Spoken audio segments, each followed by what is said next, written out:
All right, let's unpack this source material we've got here. It's excerpts straight from the BET website. We're looking at highlights, performances, award winners from the BET Awards 2025. So our mission really is to sift through these details, pull out the key nuggets, just trying to give you a clear picture of what these specific sources say happened at the event. It's all about celebrating Black culture, music, entertainment. Yeah, and what's kind of fascinating is how even just this curated list, these highlights, lets us piece together the vibe, right? The energy, what the organizers really wanted to spotlight. It's like a specific glimpse they're offering. Exactly, a curated glimpse. And looking right here, I mean, two names just jump out immediately for the Ultimate Icon Award. Jamie Foxx and Mariah Carey. Wow, yeah. That's Yeah. that's a statement, isn't it? It says a lot about the kind of legacy they wanted to celebrate right there. Cool. And it's interesting, the sources specifically mention the sponsors for those awards, too.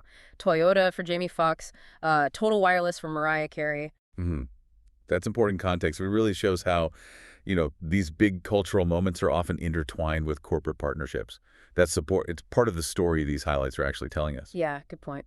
Okay, so beyond the big icon awards, we see some specific award acceptances listed, like Doechii accepting Best Female Hip Hop Artist. Oh, yeah, that's a huge category right now. Very dynamic. Seeing her name listed for that acceptance, Yeah. well, it definitely points to her impact in the hip-hop scene, at least according to these sources. And Kendrick Lamar, he accepted Album of the Year for GNX, and the source notes this was presented by American Express. Right. Album of the Year is always a major one. Signifies a big artistic statement.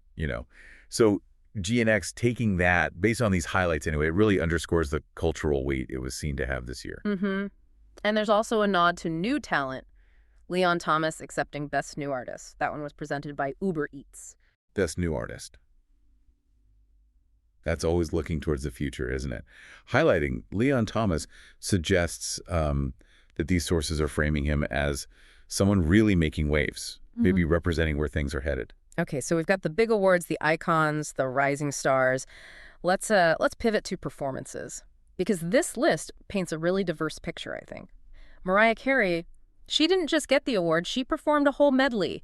Type Dangerous, Fantasy, Dream Lover, Sweetheart. It's like that. Yeah, and look who joined her, the source list. DJ, D Nice, Anderson .Paak, and Rakim. Right. That mix of collaborators is really telling. D Nice huge during the virtual party era, then Rakim, a hip-hop legend, Anderson .Paak. It feels like a deliberate way to show her influence across generations, across different parts of music culture. Absolutely. Bridging those gaps. Then we also see Playboi Carti doing like Wheezy and Rather Lie. Bringing that specific hip-hop edge. And Ladisi performing BLKWMN, Powerful R&B. Absolutely. And Tiana Taylor doing Long Time. The source mentions she was introduced by Taraji P. Henson. Okay, so look at that range just there. Cardi, Ladisi, Tiana Taylor, introduced by an actress like Taraji P. Henson. It feels like the sources are really trying to highlight the breadth of genres and artistic styles on that main stage. Yeah, it wasn't just the main stage either. There's mention of Elmiane doing Crystal Tears and Raven Lenae performing Love Me Not. The sources specifically say these were on the BIT amplified stage. Ah, the amplified stage. Okay. So highlighting that specifically, it suggests maybe a dedicated platform within the show for showcasing maybe rising voices or perhaps more distinct sounds. It's like the event, through these highlights, is showing how it gives visibility beyond the absolute biggest names. Makes sense. And circling back to the icons for a sec, Jamie Foxx, he didn't just get the award. The sources list this whole supergroup performance honoring him. Craig Robinson, Babyface, Ludacris, Jennifer Hudson, Tank, T-Pain.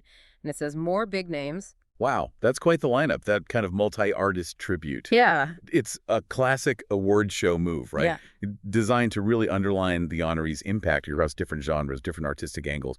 The sheer number of people listed there, well, it emphasizes the scale of Jamie Foxx's influence, at least through the lens of these sources. Definitely. And there was another tribute mentioned during the In Memoriam segment, honoring Quincy Jones. Miles Caton, Luke James, and Lucky Day performed The Secret Garden. Oh, The Secret Garden. That's an interesting choice for Quincy Jones. It's such a collaboration-heavy R&B classic. Yeah. Having those specific contemporary artists perform it, it really highlights Jones's legacy, not just as a producer, but as someone who curated collaborations, shaped that smooth, soulful sound. Yeah. Connects his history to now. Yeah, nice connection. Then there's Glorilla. She performed Let Her Cook. And then the source says she was joined by Keisha Cole to duet on Love. Okay, that collaboration is really worth noting. The fact that the sources highlighted it, you've got Glorilla, such a distinct voice in current hip-hop, What? joining Keisha Cole, an R&B icon, basically, for her massive hit Love. Hmm. That's like a visual and sonic bridge, isn't it? Blending eras, bridging contemporary hip-hop back to that foundational 2000s R&B sound. Yeah, that's a cool moment to highlight. And Lil Wayne performed too. A medley of his hits. King Carter, Welcome to Thigh Carter, and a Millie. Another legend doing his defining tracks. Yeah? And then choosing those specific songs, it just reinforces his status, his longevity. Medleys definitely seem to be a recurring theme in these highlights, letting the big artists cover a lot of ground, remind everyone of their catalog. For sure.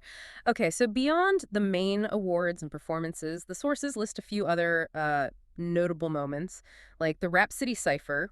It featured Big Tigger, Ludacris, and Kevin Hart freestyling. A cipher. Okay, that brings a totally different energy, doesn't it? Yeah. More raw, more spontaneous. Yeah. Highlighting that, especially with Big Tigger, who's so linked to Rap City, plus Luda and the host Kevin Hart, it grounds the show in core hip-hop culture, adds that playful, skill-based element. And speaking of Kevin Hart, he was also in a segment called Behind the Silver Star with Terrence J. Apparently, they talked about hosting and balancing fatherhood, and this bit was presented by Walmart.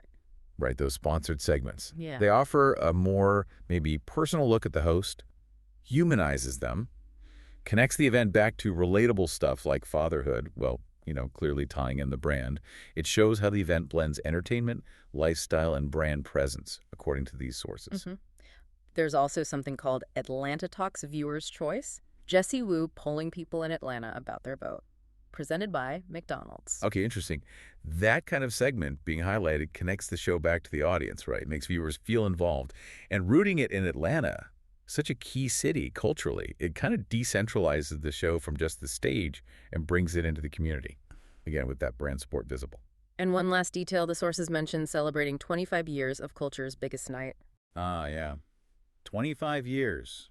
That's crucial context for everything else. It's not just a number. It frames a whole event based on these highlights as part of this long-standing tradition, this institution celebrating Black culture. Adds that historical weight to all the contemporary moments we've been talking about. So let's try and pull this all together. What does it all mean, just based on these specific highlights? We've seen the BET Awards 2025, as presented here, really making an effort to bridge generations. You've got icons like Jamie Foxx and Mariah Carey being honored, A big legacy moment. while also showcasing current heavyweights like Kendrick Lamar and breakthrough artists like Doechii and Leon Thomas. And the performances mirrored that these big medleys tribute supergroups celebrating legacies. Alongside those contemporary collaborations like Glorilla and Keisha Cole. Yeah. And platforming new voices on that amplified stage, plus even having spontaneous cultural beats like the Rap City Cypher. So here's where it gets really interesting, I think. When you look at that intentional mix, highlighted in just this limited list, the classic tributes, the current hits, the emerging artists, these cultural segments, everything from the medleys to the ciphers, it kind of raises a bigger question, doesn't it? How does an event like the Beta Awards really navigate that challenge, the challenge of honoring this incredibly rich foundational history, while also needing to push forward to showcase the constantly evolving, dynamic landscape of music and culture today? That's a great point, balancing history and the now. Yeah, it's definitely something to think about as you reflect on the highlights we've just walked through. How do they strike that balance?